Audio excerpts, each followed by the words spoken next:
به حباب نگران لب یک رود قسم و به کوتاهی آن لحظه شادی که گذشت قصه هم می گذرد، آنچنانی که فقط خاطره‌ای خواهد ماند. لحظه ها عریانند، به تن لحظه خود جامعه اندوه مپوشان هرگز. زندگی زردگاهی است که کوهش کردیم، زندگی نام نکویی است که خارش کردیم. زندگی نیست به جز نم نم باران بهار، زندگی نیست به جز دیدن یار، زندگی نیست به جز عشق، به جز حرف محبت به کسی.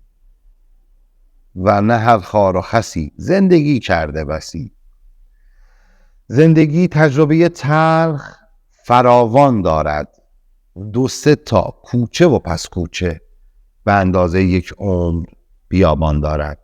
ما چه کردیم و چه خواهیم کرد در این فرصت کم؟